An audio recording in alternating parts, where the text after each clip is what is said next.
लघुचाप जनित लगाण वर्षा प्रभाव में महानदी बन्या जल आसवा द्वारा नयागढ़ भापुर ब्लॉक कालगिरी ब्रिज उपरे बन्या जल प्रवाहित होउछि। खंडपड़ारू बाघमारी रास्ता संपूर्ण जोगाजोग विच्छिन्न हो जाइछि। फल लोक मैंने यातायात करिबारे बहुत असुविधार सम्मुखीन होउछन्ति। बन्या जल प्रभाव में स्थानीय अंचल शह शह हेक्टर चाष जमी बुड़ी फसल नष्ट होइछि। भापुर ब्लॉक 15 रु अधिक गां जलमग्न अवस्था रही। जलस्तर वृद्धि पाउथिबारु लोक मैंने भयभीत होई पड़िछन्ति। देखो ये जो लगाण जनित वर्षा दीर्घ 3 दिन धरी चली तो गोटे दुखर विषय जे जेहेतु मणिपुर फतेगढ़ को यातायात कर प्रतिदिन हजार हजार लोक आस रास्ता संपूर्ण बुड़ी जाइए। रास्ता उपरे 4.5 रु 5 फुट पानी जाउछि। एवं ता सहित आप देखो आमर जो पीडब्ल्यू रोड जहाँकि मेन रास्ता अच्छी जहाँकि बाघमारी कंटिलो को संजोग करुवा जो मुख्य रास्ता ताहा 1.5 फुट पानी से उपरे जाउछि। एवं मु आपण मानक माध्यम रे प्रशासन को एतिकी निवेदन करी ओडिशा सरकार को निवेदन करी जे जो ब्रिज टी निर्माण करा जायछि ताहा दीर्घ 7 वर्ष धरी कार्य चालू अछि। आ केते वर्ष गले से ब्रिज टी संपूर्ण हेइ परिबो। प्रति वर्ष ये वर्षा समय 2 रु 3 थर ये रोड बुड़ी जाउछि।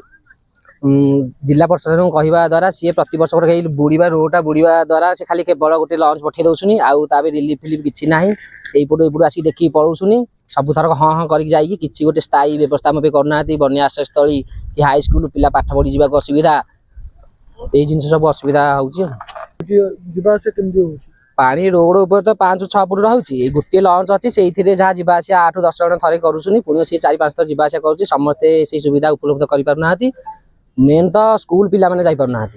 जहाँ घर मानक अच्छी से रोषे कर खाई चलुनी बाहर किसी तो एमती प्रशासन तरफ आसुनी आई टाइम तो जावास बंद रोचे जहाँ दिन घर चली जाऊँ दुखे सुखे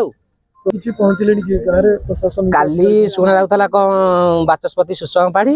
आम एमएल खंडपड़ा एमएल वर्ष एपरी एमएल आसिक देखी पलाउनी किंतु किसी व्यवस्था हो पारुनी कहीं बन्या जल छाड़ी जाऊँ वर्षा समय पर तापर कहीं किसी स्थायी व्यवस्था करना ए वर्ष भी यही एमएलए आसते एपटे देखिए हाँ करके जाइए से पूर्वपरी से भरी लगुच हम बोलिका किंतु प्रशासन तरफ गाँव में गोटे स्थायी बन्याश्रयस्थली किंबा हाईस्कल कि स्कूल सुविधा जावास सुविधा कि अलग गोटे रोड एपटे आम अच्छी छोट रोड से रोडा से माटी करते गोटे अलग सुखला पटे रोड तार ये भल हाँ। मुख्य विद्यालय मणिपुर मु सहकारी शिक्षक प्रतिवर्ष ये बन्यार विभीषिका देखा मिलूँ निश्चित भाव में जहाँकि जड़े गोटे दुर्भाग्य समस्त मणिपुर ग्रामवासी एवं समस्त विद्यालय छात्र छात्री मानक कहवा गले यह फतेगढ़ पंचायतर अधीन जाऊँगा एक ग्राम जहाँकि प्रतिवर्ष यही समय जलबंदी अवस्था निश्चित भाव में रोचे समग्र ग्राम चतुर्पार्श्व को देखिले केवल गाँ भीतर को छाड़देले आउ सबू अंचल चतुर्पार्श्व जलबंदी रोचे लोक मैंने निश्चित भाव में बहुत जावास हैरान होती विद्यालयटी बहुत असुविधार सम्मुखीन होती पिला पहुँची पारना तेणुक सरकार को निश्चित भाव में अनुरोध करी आपण माध्यम जदि विहित पदक्षेप किसी ग्रहण करती निश्चित भाव में लोक मानकर यह सौभाग्य हम बोली मु अनुमान करी एवं अनुरोध करी आपण एप्रति सजग 3 दिन हो चली पाखे आम तो देखिनु के पहुँचार कहीं स्कूल छुट्टी है कल जाइलु ये क्या देखिनु आसबार के